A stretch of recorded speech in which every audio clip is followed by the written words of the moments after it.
What's good, YouTube? It's your boy JrTheOota. Today we finna be reacting to cops discover missing teeth buried in neighbor's backyard. If you're new to the channel, do me a favor, smash that like button, sub up, follow my Twitch. We go live every single day. Let's see what's going on, man. What's going on, Patrick? You alright? Yes. Got some search warrants for your property here. We need to come in and talk to you, alright? Okay? Uh-oh. This is 59-year-old Patrick Scott. 6 months after his neighbor, 17-year-old Valerie Tyndall, vanished. What? Police are finally at his door. Patrick wasn't just her neighbor. He was her boss and her best friend's grandfather. When asked about her, he had an explanation. You give me some names, little boy. I only know the one boy. What? I don't even know him, I just know the name. A story that sent police chasing leads far from this house. But as deputies began searching his property, that story came apart. Because Valerie didn't run away. And the secret of what happened to her was waiting, buried, on Patrick Scott's land. It was my Patrick.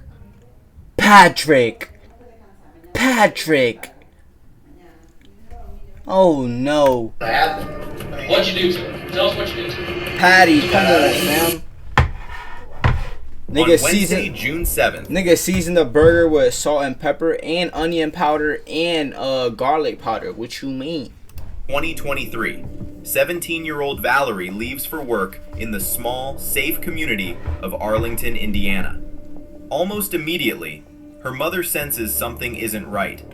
Valerie never works Wednesdays. She tells herself not to panic. Maybe Valerie is with friends. Maybe she's out on a date. But as the night drags on, concern turns to alarm. She calls Valerie's boss, the neighbor across the street, 59-year-old Patrick Scott. When Patrick tells her Valerie never showed up, the panic sets in. Something is wrong. Since they are family friends, Patrick and his wife rush over to the Tyndall's house to help find her. But the following morning, Indiana State Police issue a silver alert for the missing girl. She is believed. Fam, Jetto said chewing the mic. Chat, y'all want to hear me chewing the mic or y'all want to hear the video? To be in extreme Let me know. danger. She is 5 feet 6 inches tall, weighs about 160 pounds, with brown hair and hazel eyes.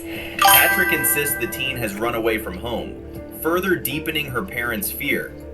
But it's a claim investigators can't ignore. Days later, investigators receive a crucial lead. One of Patrick's clients mentions overhearing plans for a lunch meeting between Patrick Scott and Valerie the day she vanished. At 11:23 a.m., Valerie texts Patrick.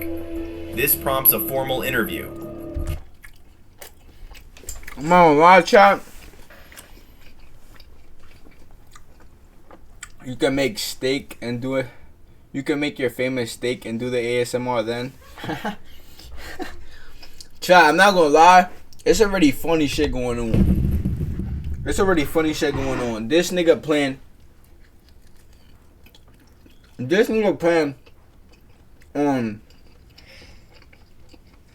He planned the lunch with this girl the same day she disappeared. I ain't gonna lie, Patrick.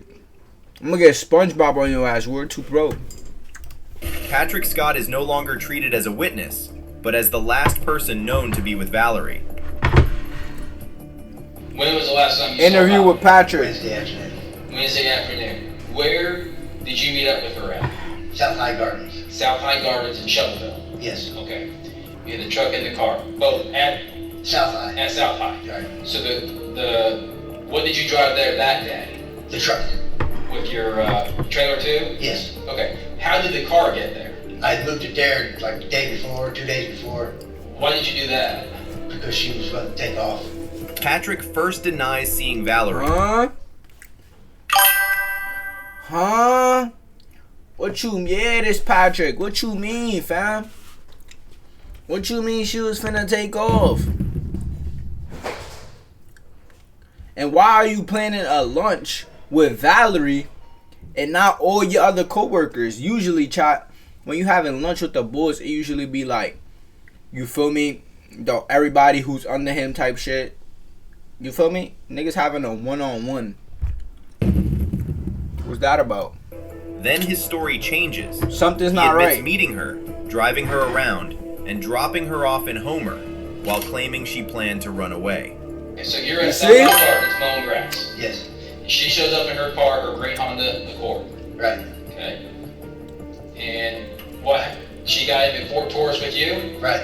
and you guys left South High Gardens. Right. And left her car there, Yes. along with your truck and trailer. Yes. Okay. And what happened at home? She got out of the car and got in with another guy.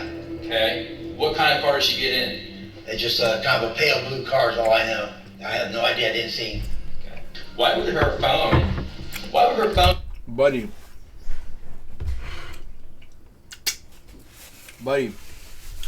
The thing is, I ain't gonna lie, this is like a rookie excuse. Like, if I think this is a rookie excuse to the detective, it's like, bro, come on. She ran away. Okay, why did nobody else know about this but you? She only trusted you, Patrick? Fuck no. Dumping location on the way to Arlington still. You said you dropped her off at home. Uh-huh. That's not what the phone tells us. The phone tells us she was close to Arlington when the phone went off. Why is that? I don't know. I never took her back to Arlington. However, Valerie's car had been found at an apartment complex with the number plates missing. Patrick admits to driving the car there to hold it till she returns. How did her car get there again? I moved it there. So when did you... Bro, what you mean? Hold it till she returns. This is bad lies, fam. Why wouldn't she leave with her car? She's finna walk? I mean, he did say she got in her car with somebody else, but like, come move the on. car there? Thursday. He definitely did it. Did you remove the plate? No. Okay. You did not remove the plate? No. Okay. Who do you think she may be with? I have no clue. Give me some names, though. You give me some names a little bit. I only know the one boy. What was I his don't name? even know him. I just know the name. Patrick claims Valerie was upset over a breakup. They reconciled briefly, but it ended again a week later. 2 days before she vanished, the boy came to collect his belongings. Then there was the other boy. There was another boy she was talking to on Tuesday that was giving her shit because Nah, I'm starting to think, chat, this fuck nigga did this. Like Jetto said, he probably wanted her. She didn't want him. It has something to do with that for sure. he thought they were going to have a relationship, and she said no. But I can't tell you who his name is. But investigators begin to see a different picture forming. For an Fam, this girl looked like a fit. She looked 16. 20 max. employer, Patrick knows far more about Valerie's personal life than expected. Photos later found in Valerie's room show her alone with Patrick at an aquarium. Alone with Come on, fam. Come on, fam. You trying to act like you on? Her parents had allowed the outing only because they believed his whole family would be there. The images suggest otherwise. It appears that Patrick was more than just a boss. Because right now you feel like you may be in some trouble for whatever reason. It's time now to be cooperative and help. GG's. Because anything else that happens to this girl, it's not going to be good for you, possibly. Right. Okay? I mean, you've already delayed our investigation. But I don't know. I really don't know where she's at. I really don't. What Patrick doesn't realize is that detectives already know more. He had installed the Life 360 app on Valerie's phone, giving him access to her live location at all times. Fam, what? You supposed to be her boss. And Valerie, you must like this nigga or something. You must like. Why are you giving your boss your location at all times? And Valerie's brother and sister-in-law report seeing Patrick on his lawn at 2 a.m. the night Valerie disappeared. He was dismantling parts of his garage and setting them on fire. I don't feel like you're being super honest with me. I think you know where she's at. At 2 in the morning, putting fire? Nah, come on, fam. Come on, fam. Come on, I know fam. where she's at. You want me to be blunt with you? I think you know where she's at. I don't. One way or the other, I think you know. The interview ends without answers, but the detective knows Patrick is hiding something. Valerie's Chantel, what's groomed? What's groom mean again? What does groom mean? Fuck Jack Frost nipping out your nose. He was nipping out people's kids. She looked 14. That's what I'm saying. Former boyfriend confirms Patrick's story, saying she talked about running away before she vanished. On the surface, the investigation appears to stall, but attention begins to narrow on one detail: the phone Patrick Scott purchased for Valerie. Each geolocation draws investigators closer to the truth. A social media photo posted the day she disappeared resurfaces, where Valerie's orange nail polish stands out. A small detail, easy to overlook, waiting to matter. On July 10th, 2023, Patrick is brought back to the station for yet another interview, but this time, the stakes are higher. Okay. Detectives aren't coming empty-handed. They arrive with 3 search warrants, and one of them is for his DNA.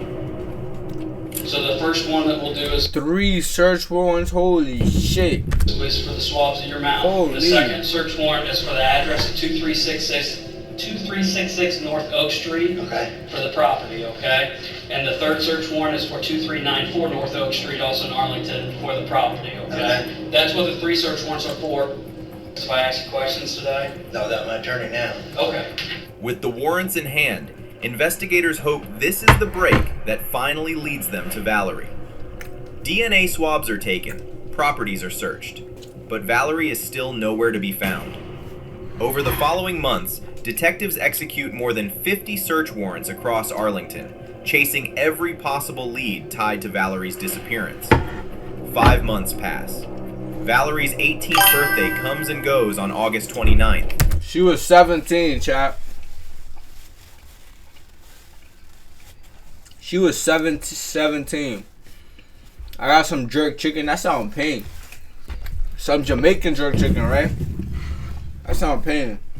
She was only 17, chap. This was probably Shorty's first job. All type of shit. Then, on November 28th, officers return to Patrick's property. This time, they place him under arrest for concealing evidence. Yep. What did he conceal? Damn. This nigga Patrick is going through it. Sheriff's Department! Just chill. I'm not gonna knock it. Just chill. I'm gonna pick it up. Don't come to it.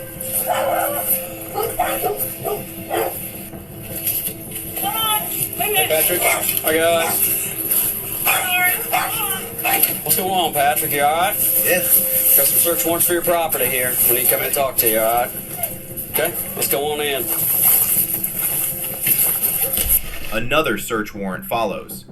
What investigators uncover... If I was Patrick, I would have got the fuck on. Yeah, but at the same time, chat, think about it. Sunlight Garden, how you doing? Chat, think about it. If he just leaves, then it makes him seem more guilty. So in his mind, he's on some shit like, oh, like, I'm gonna stay to make it seem like, you feel me? changes everything. On a lot owned by Patrick, adjacent to his house, detectives notice a fresh dirt mound scattered with debris. Digging through the soil, they uncover a homemade wooden container, built from OSB and 2x4s, wrapped in a tarp over 5 feet long. Inside are paperwork and several VHS tapes. They keep digging. What the fuck, fam? This nigga has just shit buried under the ground. Second box emerges, nearly identical. Duct tape sealing every seam, yet emitting an unmistakable odor. When the inner black plastic is opened, human remains are found. Oh the my orange painted God. fingernails stand out immediately. It isn't confirmed yet, but detectives fear they've just found Valerie. Gosh. Patrick Scott is brought to the station once more. This time, investigators are no longer asking questions. They have answers. I'm going to tell you everything I know. That's crazy, And bro. we're going to prove it. Alright? Sunlight Garden, how you been? I've been good. How you doing? How you been? But what I want to know is the why. And what you want to tell me is I'm sitting here Nigga watching waited till got tear up caught. right now. You want to tell me the why. Okay? So, does that make sense? Yes. I'm not trying to be a jerk to you. Then, the tone shifts. The investigator pivots from conversation to confrontation. You drove Valerie ultimately back to your residence. Okay? and you arrived at your residence at 12:59 p.m. Okay? According to Valerie's phone data, These and a niggas careful- is telling him everything piece by piece, fam. The mission failed. Your mission failed. constructed timeline, she was with Patrick and driven to his residence just before 1 p.m. After that, there is a gap. What happened in those missing minutes becomes the center of everything. You see, but that's the thing, chat. They're neighbors, right? They're neighbors, right? I'm pretty sure they're neighbors. Why are you going back to your boss's house? You too comfortable. You too comfortable. I don't care how nice somebody is to me, fam. That led us to today, in which we found the box with Valerie's body in it behind your shed. Okay? That we talked to you earlier about that had the videos in it. Okay? Had the videos in it. The detective reads Patrick his rights. The interview enters its final phase. Denial is no longer viable. This is the moment confessions are born, or forever withheld. Patrick learns that the detective has picked up his wife Linda to be questioned as well. The implication is clear. She might share the responsibility for whatever happened on June 7th. Silence will not protect anyone. The investigator appeals not to fear, but to conscience. To whatever remains beneath the facade, Patrick has maintained for exactly, months. But it seemed this is the normal last for her. opening he will be given. The strategy works. I got carried away. Doing what? Huh? Doing what? Doing what? Mm-hmm. Just lay it out to me. Lay it out to me. What happened to her? She tried to blackmail me into buying her a car. It wasn't gonna happen. Things just got carried away. Well, explain that to me. What? She wanted you to. I ain't gonna lie. It seemed like she was probably using this nigga. She was probably. It sound like she was using him to get what she wanted type shit. But she wasn't giving nothing up type shit. But it's like, okay, she wanted a car. You could have told her no. And What's that mean? Does Linda know about it? Nope. Okay. Nobody knows. It's your chance to tell me what happened. Patrick begins to speak, not in emotion, but in justification. He reframes the violence as something that spiraled unintentionally. He claims Valerie was blackmailing him for money. What emerges next is the confession. A belt. Okay. And then what'd you do with it? I moved her into the office Okay. How long was she in there?